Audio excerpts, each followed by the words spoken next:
Bonjour, bienvenue à tous. Le salon Materials and Light, 10e édition. On va parler conception lumière avec le président de l'association des concepteurs lumière et éclairagistes et notre invité Vincent Thiesson. Bonjour. Bonjour. On est donc sur ce 10e salon. Vous êtes présent, un peu comme c'est comme chaque année ou vous...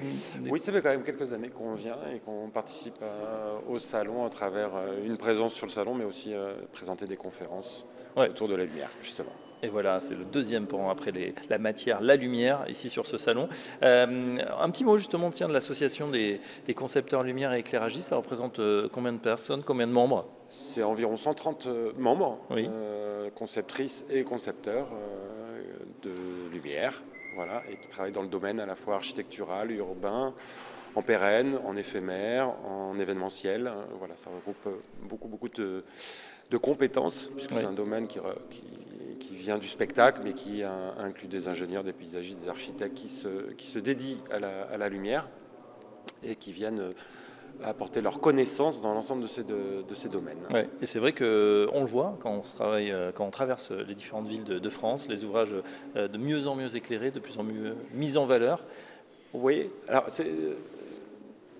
Tout à fait. Le démarrage de notre métier a été très marqué justement par tout ce qui est mis en lumière jusqu'à ce que notre métier se développe et vienne se nourrir de tous les enjeux, toutes les problématiques liées à l'architecture, à l'urbanisme, même aux problématiques des expositions également. Donc c'est-à-dire que notre savoir est visible à la fois à travers effectivement ces mises en lumière qui restent, mais aussi un travail sur l'espace public, sur les ambiances lumineuses en intérieur et également sur les ambiances lumineuses pour tout ce qui est exposition ou événements éphémères. Oui, ça veut dire que vous êtes pris aussi j'imagine dans la mouvance, économie circulaire, recyclable. C'est 300% de nos obsessions en ce moment, répondre à ces enjeux. Qu'est-ce qu'elles vous demandent justement les communes, les collectivités locales? Plus d'économies? Alors évidemment, les économies d'énergie sont une priorité, mais la dimension... Alors la deuxième priorité, c'est le respect du ciel nocturne et de la biodiversité. Ça, c'est notre obsession également, mais les maîtres d'ouvrage connaissent ces enjeux-là, donc nous questionnent là-dessus.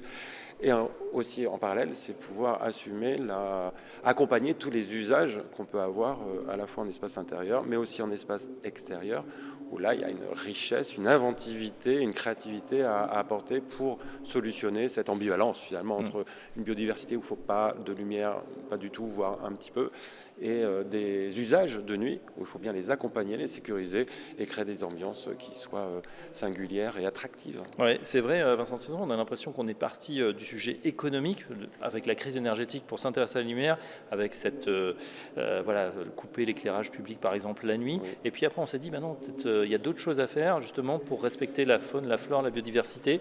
Comment s'est passée cette articulation? Comment vous l'avez vécu dans l'association? Non, c'est deux sujets qui ont vraiment cheminé en parallèle. En parallèle, parce qu'on avait d'un côté effectivement les sujets environnementaux, mais qui sont là, ça fait 15 ans qu'on travaille dessus, le ciel nocturne, la biodiversité, etc. Cette protection qu'il faut mettre en place dans tous les projets. Et en parallèle, les sujets énergétiques qui sont venus grâce au développement technologique, par exemple des diodes, qui a permis cette économie d'énergie. Mais la crise énergétique a été le vrai déclencheur pour la prise de conscience à la fois des maîtres d'ouvrage et du grand public.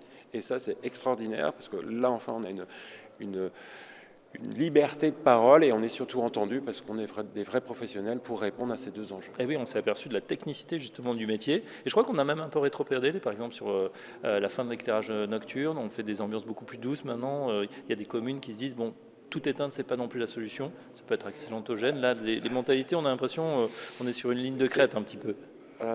Oui, en fait, cette période a été une extraordinaire expérimentation, alors, notamment pour les villes qui étaient en première ligne pour effectivement décider d'éteindre toute la ville par quartier, à quelle heure, etc. Et de finalement observer ce qui allait se passer quand on éteignait une ville.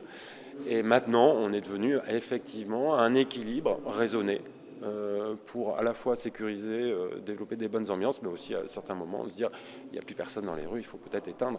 Et je pense que la première prise de conscience aussi, mais qui était indirecte et pas forcément très visible par tout le monde, ça a été quand même le confinement. Tout d'un coup, on avait effectivement ces rues qui étaient éclairées et on n'avait personne dans les rues. Donc voilà, donc on retrouve cet équilibre-là Et les concepteurs et les conceptrices lumière apportent toute leur créativité, leur inventivité pour trouver des solutions. Ça, c'est ça en jeu. Vous parlez de créativité, dans le monde, ça sera ma dernière question. C'est vrai qu'on voit ces grands événements, les Jeux Olympiques par exemple, où la dimension justement de design lumineux est très intéressante. On se dit que dans ce métier, on est vraiment à la frontière de l'artistique. Il y a des véritables artistes qui sont parmi les concepteurs de lumière.